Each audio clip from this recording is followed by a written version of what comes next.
Sebelumnya, Assalamualaikum warahmatullahi wabarakatuh. Perkenalkan, kami dari kelompok 3. Kali ini kami akan mempresentasikan hasil diskusi kami dalam Zoom meeting ini mengenai model komunikasi linear, interaksional, atau transaksional dalam organisasi. Nah, manakah yang paling relevan saat ini? Sebelumnya, perkenalkan anggota kelompok kami. Yang pertama ada Zahrani Sabrina dengan NIM 153220001. Ada Rifkah Fadilah dengan NIM akhir 002. Sheryl Viola dengan NIM akhir 204. Paulina Margareta dengan NIM akhir 110. Dan saya Hanifah Vita Ferawati dengan NIM akhir 139. Selanjutnya, materi yang pertama akan disampaikan oleh Viola. Silahkan. Oke, apa itu model komunikasi linear dalam organisasi? Model komunikasi linear dalam model komunikasi satu arah yang menggambarkan proses penyampaian pesan dari komunikator, mengirim pesan kepada komunikan, penerima pesan, tanpa adanya umpan balik secara langsung. Ciri-cirinya yaitu satu arah, terus yang kedua ada minim interaksi, yang ketiga struktur hierarkis, yang terakhir efektif dalam kondisi tertentu. Contohnya seperti uh, saat pihak kampus mengirimkan surat edaran kepada mahasiswa mengenai kalender akademik setiap awal ajaran baru, surat itu hanya berfungsi menyampaikan informasi tanpa menunggu respon balik. Dilanjutkan oleh Rifka.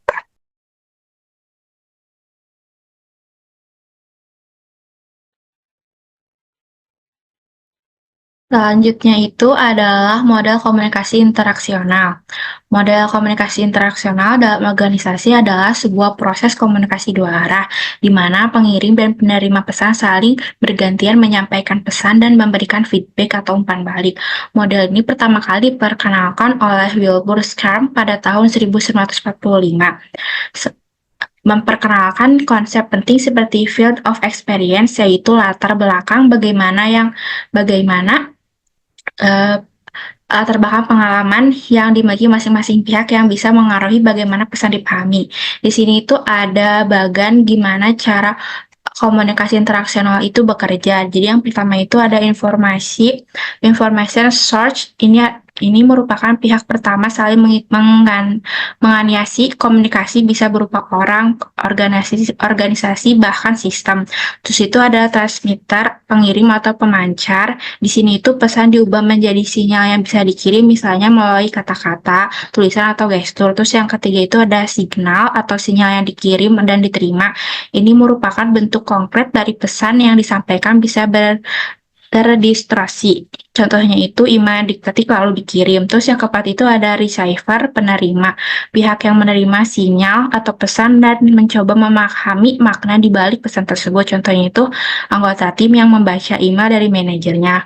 Dan yang kelima itu ada destination atau tujuan akhir dari komunikasi, apa yang ingin dicapai dari pesan itu. Contohnya itu anggota tim memahami tugasnya dan siap mengeksekusi. Terus yang keenam itu ada feedback-nya atau umpan balik. Contohnya itu anggota tim membahas email atau pertanyaan melalui jalur chat. Terus yang terakhir itu ada noise atau sumber gangguan. Ini tuh gangguan yang bisa menghambat atau mengubah makna suatu pesan. Contohnya itu email yang nggak kebaca atau sinyal Zoom yang jelek. Next. Buat contohnya itu, komunikasi internasional dalam organisasi itu ada kolaborasi antar divisi saat persiapan event organisasi via Zoom dan chat kerja di suatu grup WhatsApp. Selanjutnya akan dilanjutkan oleh Hanifah Fitra. Oke, yang selanjutnya yaitu model komunikasi transaksional. Di sini model komunikasi transaksional itu merupakan model komunikasi dua arah yang terjadi secara simultan ataupun bersamaan, di mana pengirim dan penerima pesan itu saling bertukar pesan secara terus-menerus dalam proses komunikasi. Dalam konteks organisasi ini, model ini menggambarkan bagaimana komunikasi terjadi secara aktif dan dinamis antar dua belah pihak atau lebih, dan bagaimana faktor konteks seperti lingkungan, hubungan, serta hambatan komunikasi itu menjadi pengaruh proses komunikasi tersebut.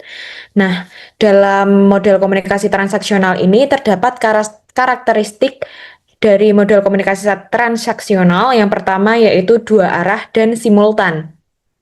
Komunikasi tidak hanya terjadi satu arah, pengirim dan penerima bisa berbicara dan merespon secara bersamaan. Yang kedua, berlangsung secara terus-menerus. Komunikasi tidak berhenti, tetap berlanjut dalam bentuk interaksi yang saling mempengaruhi. Yang ketiga, adanya umpan balik ataupun feedback. Setiap pihak memberikan tanggapan terhadap pesan yang diterima, baik secara verbal maupun nonverbal. Yang keempat, dipengaruhi oleh konteks seperti latar belakang budaya, posisi dalam organisasi, emosi, dan suasana bisa mempengaruhi komunikasi yang berjalan.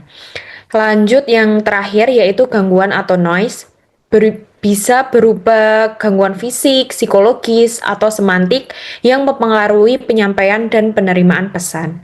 Untuk contohnya bisa disampaikan oleh Paulina.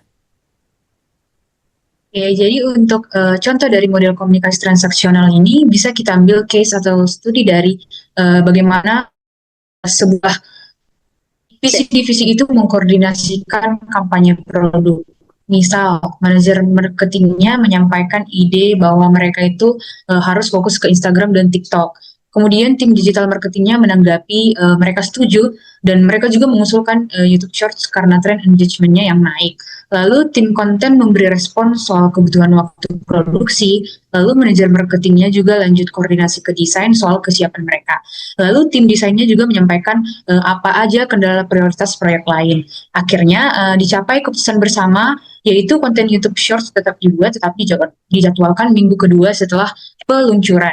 Nah, hal ini dapat kita tarik kesimpulan bahwa dari analisis contoh yang sudah disampaikan tadi terjadi komunikasi dua arah secara bersamaan, lalu semua anggota timnya itu berperan aktif, saling memberi pendapat dan langsung merespon. Kemudian ada umpan balik verbal dan nonverbal secara real time, lalu komunikasinya juga dipengaruhi oleh konteks organisasi seperti deadline, sumber daya, dan dinamika tim, lalu yang terakhir diskusinya pun berjalan sebagai proses interaktif dan kolaboratif.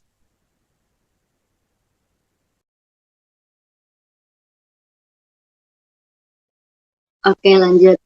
Lalu untuk saat ini, model komunikasi apa yang paling relevan untuk sebuah organisasi? Next.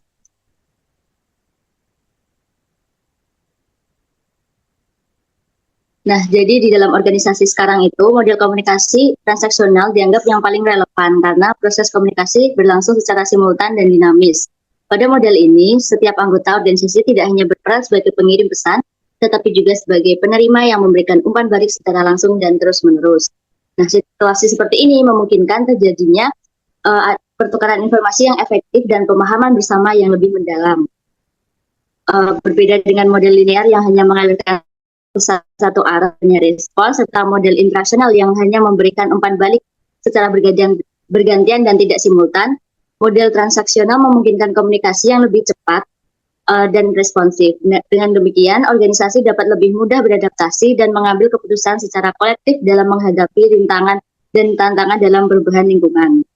Nah, contoh nyatanya selain yang sudah disebutkan oleh Paulina tadi, juga terjadi dalam sebuah organisasi kemahasiswaan, yaitu contohnya saat ketika dalam organisasi mahasiswa itu sedang merencanakan sebuah acara. Nah, saat rapat berlangsung, setiap anggota itu tidak hanya menyampaikan pendapat secara bergantian, tapi juga langsung saling menanggapi ide satu sama lain dan masukan dari anggota satu sama lain.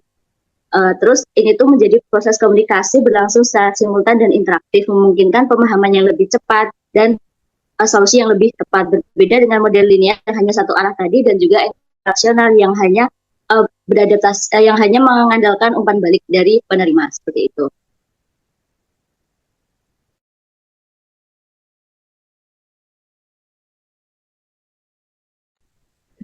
Baik, sekian presentasi dari kelompok kami, dari kelompok 3. Atas kurang dan lebihnya kami mohon maaf. Terima kasih semuanya. Wassalamualaikum warahmatullahi wabarakatuh.